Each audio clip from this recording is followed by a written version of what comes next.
சந்தானத்தின் உதவி காமெடி நடிகர்லேருந்து அரசியல்வாதியாக ஒரு சின்ன ப்ரொமோஷன் நடந்திருக்கு. பட் திமுக அந்த வீடியோலேயே பார்த்தா நான் காவிரியத்தான் சொன்னேன்னு சொல்லி ஒரு திருப்பி சிரிக்கா இருப்பார். அப்போவே அவர் எந்த அர்த்தத்தில் சொன்னார்னு புரிஞ்சு போச்சு. ஸ்டாலினுடைய பர்மிஷன் இல்லாமல் செந்தில் பாலாஜியை நீங்கள் 15 எம்எல்ஏ தூக்கணும்னு பண்ணியிருக்காங்க. அதனால்தான் செந்தில் பாலாஜி ஒரு பக்கமும் உதயநிதி ஒரு டார்கெட்டாகவும் வச்சிருக்காங்க.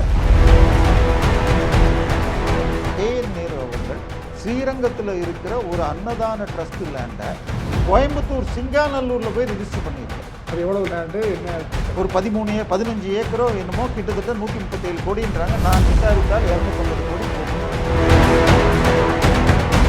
இப்போ எல்லாமே தரேன்னாங்க. இப்போ ஏன் தரலன்னு கேட்டால் திமுக ஆட்சி மட்டும் உடனே கொடுத்தாங்களா? 2-3 வருஷம் கழிச்சு தானே கொடுத்தாங்க. அது மாதிரி வெயிட் பண்ணுங்க, கொடுக்குறோம் அப்படின்ற மாதிரி தான் ஒரு இதை பற்றி பல விஷயங்கள் நல்ல முறையில் வந்தாலும் சொல்லுதல் யாருக்கும் எளிய அறியவாம் சொல்லிய வண்ணம் செயல். மைதப்பி நேயர்களுக்கு வணக்கம். பல்வேறு அரசியல் பொருளாதார சமுதாய பிரச்சனை ஆலோசனை நிகழ்ச்சியில் நம்முடைய அரசியல் விமர்சகர் தேவப்பிரியா வந்திருக்கா. வணக்கம் சார். வணக்கம் சார். இப்போது நேற்று நடைபெற்ற கைது அப்படியே ஒரு ஜெர்க்கு வைப்பெல்லாம் எதிர்பார்த்தாங்க. பட் என்னென்னா சில பேர் என்ன சொல்கிறாங்கன்னா, சார் இதை உதயநிதி ஸ்டாலினுக்கு அரசியலில் ஒரு மைல்கல் சார். அவர் வந்து ஒரு என்ன கிடைக்கும்னு எதிர்பார்த்துருந்தாங்க. திமுக ஏதாவது பாலிடிக்ஸ் பண்ணணும்னு பார்த்தாங்க. நேற்று இது பாலிடிக்ஸ் பண்ணுறதுக்கு தாவேக்கா வழிவகுத்துருச்சு. பண்ணாமல் இருந்திருந்தால் ஒரு பெரிய லெவலில் திமுக பேசப்பட்டாமல் போயிருக்கோம் அப்படின்றாங்க. நீங்கள் எப்படி சார் பார்க்குறீங்க? இல்லை, ரெண்டுக்கும் நடுவில் தான் நடந்திருக்கு. அதாவது 84 கருணாநிதி அதாவது எம்ஜிஆர் அமெரிக்காவிலேருந்து வந்த உடனே இந்திய எதிர்ப்பு சட்ட எரிப்பு போராட்டம்னு பண்ணேன்னா கைது பண்ணால் தமிழ்நாடே ஸ்தம்பிச்சிரும்னார். இவர் மாவட்ட செயலாளர் ஓடுனார். அதான் ரத்த ஆறு ஓடுனப்போ மாவட்ட செயலாளரில் பிடிச்சிட்டு வழக்கு போடுவேன்னு ஒன்று. அப்புறம் இது ஒன்றும் நடக்கலை. அதுக்கப்புறம் கோர்ட்டில் போய் நாங்கள் சட்டத்தை எரிக்கலைங்க, சட்ட நகல்னு வெள்ளை பேப்பர் தான் எரிச்சோன்னு பேக் அடித்தாங்க. இது ஈவேரா நாங்கள் பிள்ளையார உடைகளை கடையில் விற்ற மண்பொம்மையை உடைச்சோன்ற கதையாக பேக் அடிச்சு. ஸோ நேற்றைய தினம் இன்னொன்று ஜெயலலிதா அவர்களை கைதுக்கு அழைத்து சென்ற போது 96 10 நிமிடம் கொடுங்கள், சாமி கும்பிட்டுட்டு ஒரு க்ளீன் பண்ணிட்டு வரேன்னு சொல்லிட்டு 10வது நிமிடம் வந்தாங்க. அவங்க ஒரு வீர தமிழ்ச்சி சார். உங்களை போலீஸ் அழைக்கிறாங்கன்னு வச்சுங்க, கண்டிப்பாக மேலே ஆர்டர் டிஎஸ்பியோ அதுக்கு மேலே லெவலில் ஆர்டர் வராமல் உங்கள் லெவலில் பிடிக்க மாட்டாங்க. அதுக்குள்ளே ஊரில் இருக்கிறவனெல்லாம் கூப்பிட்டு அங்கே ஒரு ட்ராமா பண்ணி பாத்ரூம்குள்ளே ஒளிஞ்சிக்கிட்டு இதெல்லாம் என்ன விஷயம்? அதுக்கப்புறமும் இங்கேருந்து சரி தெளிவாக சொல்லியாச்சு, உங்களை தஞ்சாவூர் கூட்டிகிட்டு போகிறேன்னு. போகிற வழி ஃபுல்லாக ஆளை நிற்க வச்சு. ஆனால் பெரிய கூட்டம் கூடிச்சான்னு சொன்னால் எங்கேயும் பெருசாக இல்லை. போகிற வழியில் மாத்திரம் ஒரு 10-20 பேர் ஊருக்கு தேத்துனாங்க. இது உதயநிதியை ஒரு சீரியஸ் நேற்று வரைக்கும் அந்த பேச்சு உட்பட சந்தானத்தின் உதவி காமெடி நடிகர்லேருந்து அரசியல்வாதியாக ஒரு சின்ன ப்ரொமோஷன் நடந்திருக்கு. பட் திமுக இன்னும் ஒரு எதிர்கட்சி, ஒரு சக்தி, ஒரு அரசியல் சக்திங்கிற லெவலுக்கு கூட நேற்றுக்கு போகலைங்கிறதா உண்மை. பட் அதற்கு ஒரு ஸ்டெப் எடுக்க விஜய் உதவி இருக்கிறார். அதே நேரத்தில் தினம் பார்த்தீங்கன்னா திருமாவளம் இதே ஒரு அறிக்கை விடுறது, அவங்க வீரபாண்டியன் ஒன்று சொல்கிறது, இந்த பக்கம் சிபிஎம்லேருந்து ஒன்று சொல்கிறது. நேற்று பார்த்தீங்கன்னா திருமாவளவன் அது கண்டிக்கல எடப்பாடி இல்லை, அதெல்லாம் நீங்கள் அதெல்லாம் பார்த்தீங்கன்னா சின்ன பேராகிராஃபுக்கு போயிடுச்சு. இப்போ என்ன ஆச்சுன்னால் நேற்றைக்கு ஒரு நாள் செய்தியாக உதயநிதி இல்லை அவரோட கூட்டிகிட்டு போனதை லைவ் பண்ணாங்க. பட் விஜயுடைய கிராஃப் ஒரு முடிவு திடமான முடிவு எடுக்கிறது. ஸோ அது யாரை குறித்து இன்னொன்று உதயநிதி பேசலைன்னு ஒரு பக்கம் நான் அந்த அர்த்தத்தில் சொல்கிறேன்றார். அந்த வீடியோலேயே பார்த்தா நான் காவிரியத்தான் சொன்னேன்னு சொல்லி ஒரு திருப்பி சிரிச்சா இருப்பாருங்க. அப்போவே அவர் எந்த அர்த்தத்தில் சொன்னார்னு புரிஞ்சு போச்சு. அதை தாண்டி RS பாரதி வாக்கு மூலமாக நாங்கள் அன்றைக்கி எம்ஜிஆரை பேசியிருக்கோம், ஜெயலலிதாவை பேசியிருக்கோம், அப்போ நேற்று பேசினது இதை தான் அவரே வாக்குமூலம் கொடுக்குறார். சரி, இதை விட கீழ்த்தரமான ஒரு விஷயம் இருக்காது. திமுகவிடம் காசுக்காக பேசக்கூடிய சொம்புகள் அண்டாக்கள் கூட நேற்றைக்கு ரொம்பவும் பேக் அடித்து ஏதோ பண்ணணுமேனு பண்ணாங்க. சரி, இது உதயநிதி கிராஃபில் 10% ஏறிச்சுன்னா 15% கீழே. கட்சிக்குள்ளே அவருக்கு ஏற்கனவே ஸ்டாலினை யாரும் பார்க்கலன்னு சொல்லிட்டு சினிமா படம் ரிலீஸ் போஸ்டரு இதுக்கெல்லாம் புக் ரிலீஸுக்கு கூப்பிட்டுட்டு இருந்தாங்க. இன்னும் அவரை ஒதுக்கி வச்சு இவருடைய கிராஃபு கட்சிக்குள்ளே உயரலாம். மக்களை பொறுத்த வரைக்கும் ஒரு கீழ்த்தரமான பேச்சு அப்படிங்கிற ஒரு இதுதான் இருக்குது. ப்ளஸ் இன்னொரு விஷயம் சொன்னாங்க, அது எந்த அளவுக்கு உண்மைன்னு தெரில. இவர் இது முந்தா நாள் இரவே வந்து அவசர கூட்டம் போட்டு தூக்குங்க விஜய் அப்படின்னு வந்து விஜய் வந்து இவரை தூக்கிடுங்க, ஒன்றும் பிரச்சனை, எவ்வளோ பிரச்சனை வந்து பார்த்துக்கலாம் அப்படின்னு சொன்னதாகவும் எல்லாம் அரெஸ்ட் பண்ணோன்னே ஸ்டாலின் வந்து பதட்டமாகி, ஏன்னா வந்து உதய வந்து பார்த்தீங்கன்னா அந்த வீடியோவில் பார்த்தீங்கன்னா பதட்டம் ஆகிட்டு பயந்துட்டார். அதனால வந்து பாத்ரூம்லேயே 1.5 மணி நேரம் ஒழிஞ்சிட்டு இருந்தால் ஆதவர்ஜனெலாம் சொன்னாங்க. கிருத்திகா வச்செல்லாம் பேசி பார்த்தாரு, ஒன்றும் வேலைக்கால கூட துணைக்கு வந்து சேகர் பாபுலாம் கூப்பிட்டு போக வேண்டிய சூழ்நிலை ஆகிப்போச்சு.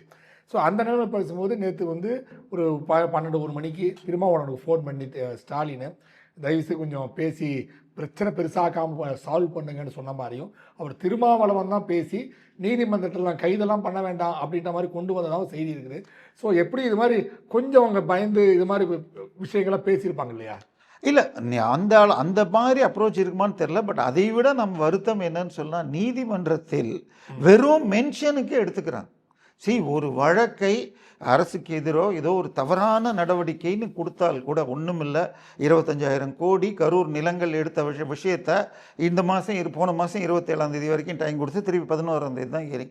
ஸோ கிட்டத்தட்ட அந்த மாதிரி 25,000 கோடி ஒத்த கையில் கொடுக்குறேங்கிறத எதிர்த்த அப்பீலுக்கு 1.5 மாதம் டைம் கொடுக்குறவங்க ஒரு சின்ன கைதுக்கு பெட்டிஷன் கூட இல்லாமல், சார் இப்படி ஒன்று ஆயிடுச்சு, நம்ம இதுக்கு எடுத்துக்கணும்னு எடுத்துக்கிறாங்க. அதன் பிறகு இவங்க கைது செய்யக்கூடாதுன்றாங்க. ஏற்கனவே நாங்கள் இதில் வெறும் இப்போ எடுத்துக்கொண்டு விசாரணைக்காக அழைத்து செல்கிறோம்னா இன்ஃப்ரூக்ஷியஸ், அதுக்கப்புறம் அது முடிஞ்சு போச்சு.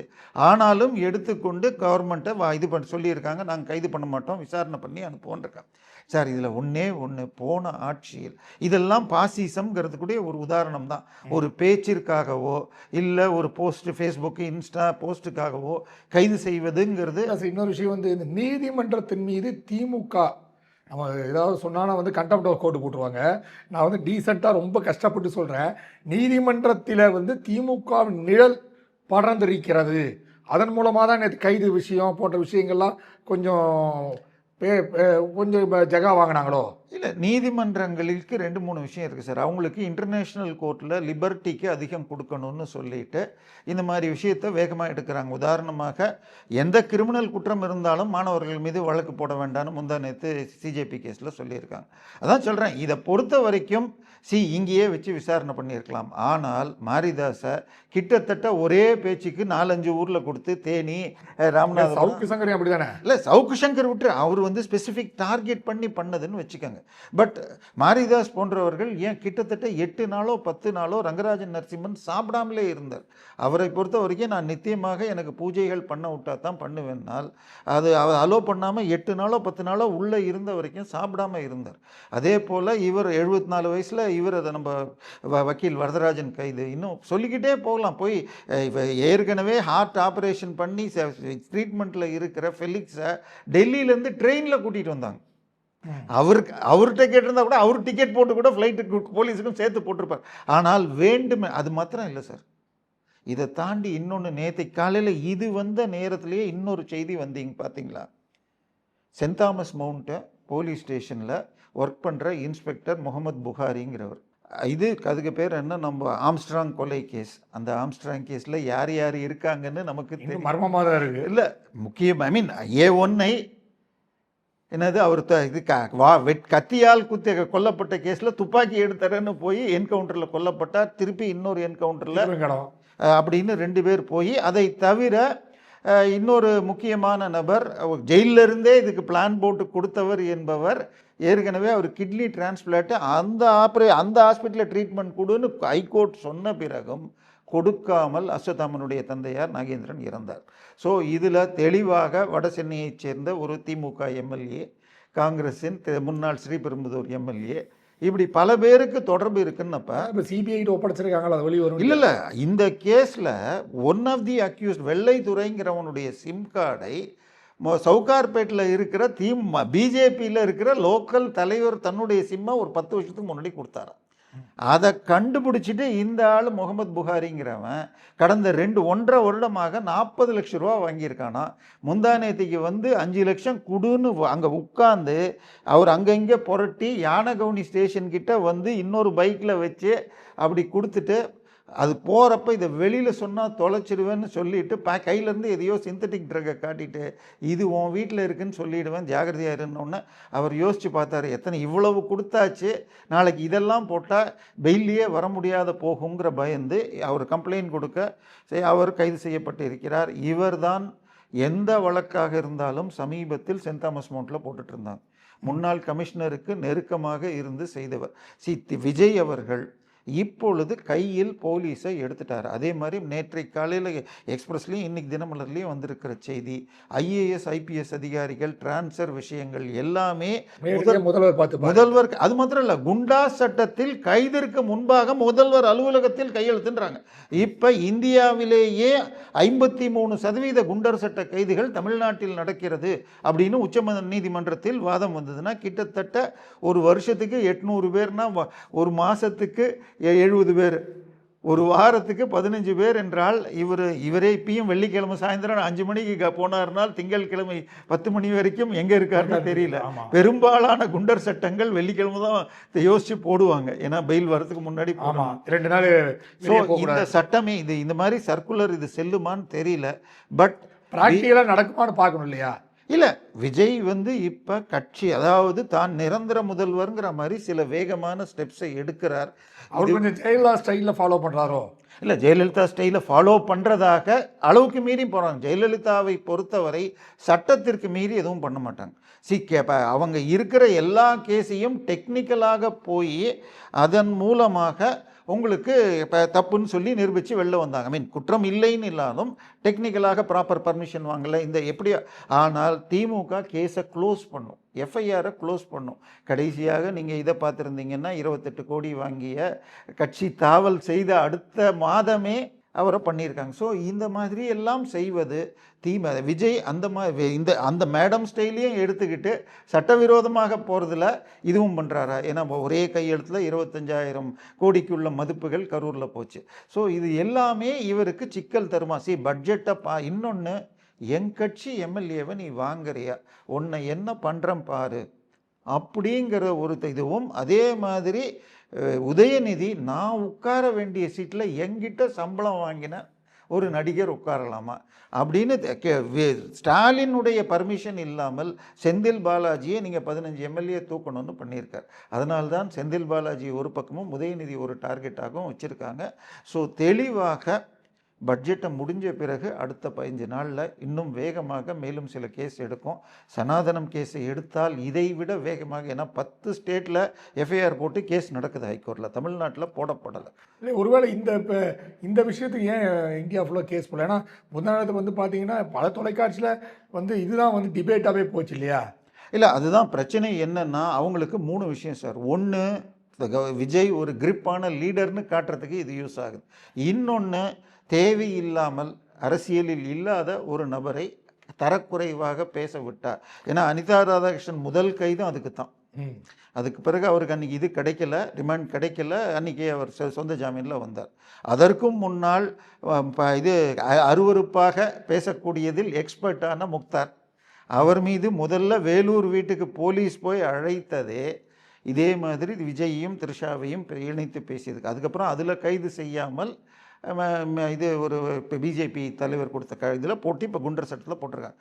ஸோ இப்போ தெளிவாக திமுக இப்போ விஜயுடைய டார்கெட் 120 தன்னுடைய கட்சி பெயரில் வாங்கணும். நீங்கள் கொஞ்ச நேரம் முன்னாடி சொன்ன மாதிரி கூட்டணியில் இருக்கிற எல்லாரும் ஈயம் பூசினா மாதிரியும் இருக்கணும், பூசாத மாதிரியும் இருக்கணும்னு சொல்லிட்டு அவர் பேசியது தவறு, ஆனால் கைது தேவையில்லை, இப்படி பேசுறதுனால இவங்களை நம்பிட்டு இருக்க வேண்டான்னு சொல்லிட்டு 120 அடையணும்னா குறைஞ்சபட்சம் 15 சீட்டு வைக்கணும். ஆல்ரெடி 7 இருக்குது, இன்னும் 8 பேர் தேவை. 4 அதிமுகவிலும் 4 திமுகவில். ஸோ திமுகவில் தயக்கம் இருக்கிறவங்க அங்கே இருந்தால் நீங்களும் அடுத்த டார்கெட்டில் எந்த லெவலில் இருந்தாலும் கைது செய்வேன் அப்படின்னு காட்டுறாருங்கிறத எடுத்துக்கலாம்.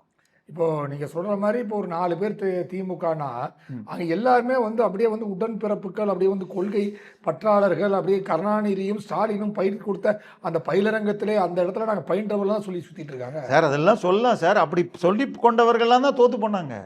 திமுகவில் 15 அமைச்சர்கள் தோத்ததில் ஒரே ஒரு அமைச்சர் தான் அதிமுகலேருந்து வந்தவர்.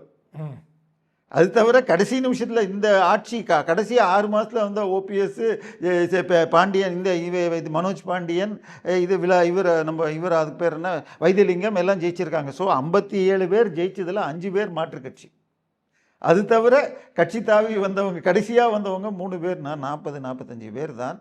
அதுலேயும் 8 மந்திரியோ 10 மந்திரியோ போன ஆட்சியிலேயே அதிமுகலேருந்து வந்தவங்க. ஏவவேலு, KKSSR, செந்தில் பாலாஜி இப்படி போட்டால் சார் யாருக்கும் கொள்கை இல்லை. இன்னும் சொல்ல போனால் செந்தில் பாலாஜி தாவேக்காக்கு விட்ட நூல் எடுபடவில்லை என்று இப்போ அதிமுகட்ட பேசிகிட்டு இருக்க மாதிரியும், அதிமுக உங்களுக்கு கரூரில் உங்கள் தாவேக்கா வந்து இவருக்கு வந்ததுக்கப்புறம் இப்போ அவருக்கு மண்டல பொறுப்பு தரங்கிற மாதிரி சொன்னதாகவும் செய்தி வரதுனால அதிமுகவுக்கு போயிட்டு பாஜக தொடர்பு பெற முடியுமான்னு செந்தில் பாலாஜி யோசிப்பதாகவும் வருகிறது. அதனால் கண்டிப்பாக இந்த பட்ஜெட் பாஸ் ஆன பிறகு, ஏன்னா இன்றைக்கி பட்ஜெட்டில் பெரிதாக திட்டங்கள் செய்யறதுக்கு ப்ரொவிஷன் இல்லை. ஏன்னா இவங்க அவ்வளோ கடனையும் அவ்வளோ ஊழலையும் செஞ்சுருக்காங்க. அதை தாண்டி மரிய வில்சன் ஒன்று சொன்னார் போன வாரம், பட்ஜெட்டை தாண்டி இந்த கூட்டத்தொடரில் எல்லா துறையிலும் வாங்கிய பார்ட்டி ஃபண்டை பற்றிய விவரங்களும் வழக்குகளும் வரும்ன்றிருக்கார். அதே மாதிரி நேத்திக்கோ முந்தா நேத்திக்கோ இதில் வெள்ளை அறிக்கை வரப்போகிறதுன்னு சொல்லியிருக்காங்க. இதில் இப்போ பார்த்தீங்கன்னா ஃபஸ்ட்டு கரூர் நிலம் வந்தது, அதன் பிறகு பழனி ஆரம்பிச்சிது. இப்போ இது அதுக்கு பேர் என்ன மதுரை கேஸில் இன்றைக்கி ராமநாதபுரம் இதுன்னு சார். இதை விட 2024 KN நேரு அவர்கள் ஸ்ரீரங்கத்தில் இருக்கிற ஒரு அன்னதான ட்ரஸ்ட் லேண்டை கோயம்புத்தூர் சிங்காநல்லூரில் போய் ரிஜிஸ்டர் பண்ணியிருக்காரு. அது எவ்வளோ லேண்டு, என்ன பிரச்சனை? ஒரு 15 ஏக்கரோ என்னமோ, கிட்டத்தட்ட 137 கோடின்றாங்க. நான் விசாரித்தால் 250 கோடி போகுன்றாங்க. ஸோ எப்படி இதை வந்து வழக்கு பதிவு பண்ணியிருக்கு. இதே மாதிரி கோயம்புத்தூரில் இருக்கிற கருணாநிதி காலேஜ் ஆஃப் இன்ஜினியரிங் டெக்னாலஜிக்கு ஒரு அறக்கட்டளை சொத்து, அந்த அறக்கட்டளை அந்த நிலத்திலிருந்து வரும் வருமானத்தை வைத்து கொண்டு சிதம்பரம் நடராஜர் கோவிலுக்கும் திருவண்ணாமலை இதுக்கும் ஆருத்ரா தரிசனத்தின் போது வரும் பக்தர்களுக்கு செய்யறதுக்குன்னு கொடுத்த நிலத்தை காலேஜ் நடுவில் ஆக்கிரமிச்சிருக்காங்க. இதுலேயும் வழக்கு போட்டிருக்கு. இது அதிமுக காலத்தில் ஜெயலலிதா இருந்த பொழுதே திருவண்ணாமலை இதெல்லாம் மீட்டு இருந்தால் இந்த வழக்கு வந்திருக்காது. இதை தாண்டி நக்கீரனில் இன்னொன்று போடுறாங்க. இதே குரூப் யார் இந்த லேண்டை வாங்கினாங்களோ இவங்க இதுலேயே பழனியிலேயே சண்முக இது நதி பக்கத்தில் ஒரு 10 ஏக்கரை விற்றாங்கன்றாங்க. அது வரல, வேற தேனியில் அது இதுன்னு வருது. இப்போ எத்தனை இடத்த எங்கே எடுத்திருக்காங்க? இதெல்லாம் வந்து விஜய் வந்து துரிதமாக செயல்பட்டு முடிச்சாதானே ஈஸியாக முடியும், இல்லைன்னா சேர்த்துனே இருக்கும் இல்லையா சார்? விஜயை பொறுத்த வரைக்கும் இதுவரைக்கும் பெரியதாக இப்போ நல்ல நம்பிக்கை மக்கள் புழங்கும் துறையில் கொடுத்துருக்கார். இன்றைக்கி ரிஜிஸ்டர் ஆஃபீஸுக்கோ தாசில்தார் ஆஃபீஸுக்கோ போனால் வேகமாக நடக்கிறது. கொடுத்ததை வாங்கிக்கிறாங்க, டிமாண்ட் பண்ணல, கேட்கவும் இல்லை. பட் பெருமளவில் நடுவில் சொல்லி முன்னால் 15%னா இப்போ 5%ன்னு குறைஞ்சிருக்குங்கிறாங்க. ஒருத்தர் 2 பேர் நான் கொடுக்காம கூட வந்தேன், கேட்கலன்னு சொல்கிறாங்க. ஆனால் மற்ற இடங்களில் பார்த்தால் எம்எல்ஏக்கள் மந்திரிகள் வாங்குவதாக செய்திகள் எல்லா பத்திரிகையிலையும் இன்றைக்கி உட்பட டிரான்ஸ்ஃபருக்கு எக்கச்சக்கமாக வாங்கப்படுகிறதுன்னு வருது. ஸோ இது நிஜமாக அடுத்தது பட்ஜெட்டை போடுறதுக்கு எத்தனை நாள்? அதாவது இடைக்கால பட்ஜெட்னா ஜூனோட முடியணும். இடைக்கால பட்ஜெட்னே ஒன்று கிடையாது, அது ஓட்டான் அக்கௌண்ட்டுன்னு தான் பேர். அப்படி இருக்கிறத ஜூலை முடிஞ்சு இன்றைக்கி ஆகஸ்ட் 5ஆம் தேதி தான் வந்து அடுத்த 4 நாளில் பாஸ் ஆகுன்னு வைங்க. இது மாதிரி ஒன்றொன்றுக்கும் நீங்கள் லேட் பண்ணிகிட்டு இருந்தால் எத்தனை IAS ஆஃபீஸர் IPS ஆஃபீஸரை மாற்றிக்கிட்டே இருக்கீங்க. ஒரு IPS ஆஃபீஸரை மாற்றி ஒரு துறையில் போடுறீங்க, அங்கே லஞ்சம் வாங்கிட்டாருன்னு சொல்லி லீவில் அனுப்புகிறீங்க, திருப்பி அவருக்கு இன்னொரு போஸ்டிங். இன்னும் எந்த பிடிமானமும் வரவில்லையா? இல்லை அவன் சொல்கிற மாதிரி ஒரு 30-40 ஆஃபீஸர் தான் இருக்கான், அவங்கள தான் சுற்றி மாற்ற முடியும் சார். கரெக்டான பிரச்சனை சார், அதுக்குள்ளே நீங்கள் 30-40 இல்லை, ஒரு 170 180 IAS ஆஃபீஸர்களும் அதுக்கு ப்ளஸ் மைனஸ் ஒரு 10% IPS ஆஃபீஸர், மொத்தம் 400 வருது. அதுக்கு அடுத்தது செக்ரட்டரி லெவல் எடுத்துக்கங்க. இவங்கக்கிட்ட மாத்திரம் அரசு கார்கள்னு 15,000 கார், ஒரு ஆளுக்கு ஒரு கார் தான் அலோடு. ரொம்ப அதிகபட்சம் பெரிய அதிகாரியாக இருந்தால் 2 கார், ஃபேமிலிக்கு ஒரு கார்னு வச்சுக்கோங்க. 15,000 கார்கள் யூஸ் பண்ணிக்கிட்டு இருக்கிறதாகவும் அதற்கு 25 கோடி ரூபாய் பெட்ரோலுக்குன்னு எடுக்கிறாங்க. இது எல்லாம் நேற்றைக்குள்ளே முந்தா நேற்றுக்கு போட்டு நேற்றைக்குள்ளே கொண்டு வந்து சரண்டர் பண்ணணும்னு சொல்லியிருக்காங்க. சார், போலீஸ்காரர்கள் எவ்வளவு ட்ரைனிங் எடுக்கணும்னு நமக்கு தெரியும். ஹைட்டு வெயிட்டில் மெயின்டைன் பண்ணி மரம் ஏறுறதுன்னு. அப்படிப்பட்டவர்கள் இப்போ மூத்த அதிகாரி வீட்டில் காய்கறி வாங்குறதுக்கும் குழந்தைங்களை கூட்டிகிட்டு போகிறதுக்கும் கிட்டத்தட்ட 10,000 போலீஸ்காரர்கள். இல்லை அந்த நீதிமன்றத்தில் வந்து பெரிய பிரச்சனையாகி சார் டிஜிபி போய் ஒரு லெட்டர் கொடுக்குறார், தமிழ்நாட்டில் ஒரு ஆர்டர்லி கூட இல்லைன்னு. நான் சொல்கிறேன், இன்னைக்கு ஐஏஎஸ் ஐபிஎஸ் அதிகாரிகள் சென்னையில் இருக்கிறல பாதி பேர் வலசரவாக்கம் டைசாலையும் நெற்குன்றத்துலேயும் தான் இருக்காங்க. அங்கே எத்தனை கார் இருக்குன்னு அந்த ஜிபிஆர்எஸையும் எத்தனை டவர் சிக்னல் அங்கே இருக்குன்னு பார்த்தா கண்டுபிடிச்சிடலாம். ஸோ இதை வந்து நேற்றுக்கு விஜய் போட்டிருக்கிற இந்த ஆர்டர், 2வது காரை எல்லாரும் சரண்டர் பண்ணணும்னு சொன்னால், அதே மாதிரி ஐஏஎஸ் ஐபிஎஸ் அதிகாரிகள் டிரான்ஸ்ஃபர் எல்லாமே முதலமைச்சர் அலுவலகம் போடணுங்கிறப்ப அவர் அளவுக்கு அதிகமாக அந்த சிஎம்ஓ ஆஃபீஸுக்கு பவரை எடுத்துக்கிறார்.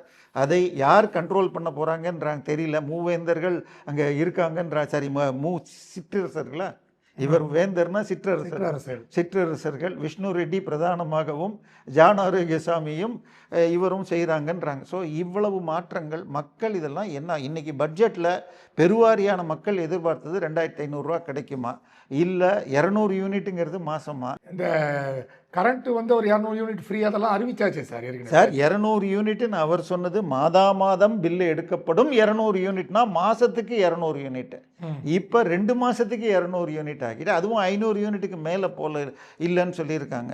ஸோ அதான் சொல்கிறேன், நீ எந்த ஒரு விஷயத்துலையும் சிக்கல்கள் நிறைய. ஏற்கனவே டாஸ்மாகில் பிரச்சனை எல்லாம் முடிஞ்சிச்சுன்னாங்க. இப்போ டாஸ்மாகில் இன்னும் 10 ரூபா வசூல் நடந்துகிட்டே இருக்கு எல்லா கடையின்றாங்க. 10 ரூபா, இந்த 10 ரூபா யாருக்கு போகுதுன்னு இன்னும் கேள்வி இருக்கே சார். இல்லை 10 ரூபா கணக்கில் எம்ஆர்பிக்கு மேலே வாங்குறது, அது தவிர பாட்டிலுக்குன்றாங்க. சரியா? இதில் பிரச்சனை என்னன்னா, தனியார் மயமாக்குறதுன்னு ஒன்று சொல்கிறாங்க. 25% சேலரி இன்க்ரீஸ் கொடுத்தாச்சு, இனிமே வாங்கக்கூடாதுன்னாங்க. அதுக்கப்புறம் 25% கொடுத்தாச்சுன்னு பார்த்தா இஎஸ்ஐ பிஎஃப் பிடிக்கிறாங்களா, அது 15% பிடிச்சாங்கன்னா அவங்களுக்கு இன்க்ரிமெண்ட்டும் இல்லை.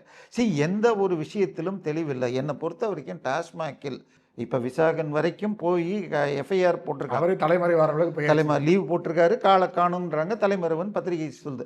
இப்போ விஷயம் என்னென்னா, நான் சொல்கிறது, முதல்ல 4,800 5,500 எத்தனை கடை எத்தனை பாரு எந்த பேரில் கடந்த 5 வருஷம் நடந்திருக்கு. இந்த வெள்ளை அறிக்கை கொடுத்தாலே கரூர் கேங்குன்னா எவ்வளோ என்ன வித்துது. ஏன்னா திரு பிடிஆர் சொன்னது, கணக்கில் வருவது 40,000, வெளியில் செல்வது தனியார் பாக்கெட்டுகளுக்கு பார்ட்டி ஃபண்ட் அல்லது முதலாளிகளுக்கு செல்வது 60,000 to 80,000 கோடின்னு வருஷத்துக்கு. அப்போ 5 வருஷத்துக்கு 4 லட்சம் கோடி ஆயிருக்கு. ஸோ இதை தடுக்கிறதுக்கு என்ன பண்ணியிருக்கீங்க? அதே மாதிரி கனிம வளம் சார், கனிம வளத்தில் இப்போ தமிழ்நாட்டுக்கு வெளியில் அனுப்பக்கூடாதுன்னு போட்டிங்க, அதுவும் ஹைகோர்ட்டு இப்போ கேள்வி கேட்டிருக்கு, அது சட்டவிரோதம்னு வக்கீல்கள் சொல்கிறாங்க. இப்போ கனிம வளத்தில் 5 டிஸ்ட்ரிக்டில் எடுத்த மண்ணின் மதிப்பு 4,700 கோடி. ஆனால் பில்லு போட்டது 38 கோடின்னு சொல்லி 8 மாதத்துக்கு முன்னாடி இடி கடிதம் போட்டு எஃப்ஐஆர் போடுங்கன்னாங்க. இந்த ஆட்சி, நான் சொல்கிறது திமுக இது பண்ணுறதுக்கு முன்னாடி 8 மாதம், இப்போ இன்னொரு 3 மாதம் ஆயிடுச்சு. அந்த எஃப்ஐஆர் போடுறதுல என்ன சார் பிரச்சனை? கண்டிப்பாக. ஸோ ஏற்கனவே கேஎன் நேரு பேர்லேயே 3 எஃப்ஐஆர் கொடுத்ததில் 1 தான் போட்டிருக்காங்க. கேஷ் ஃபார் ஜாப் மாத்திரம்தான் போட்டிருக்காங்க.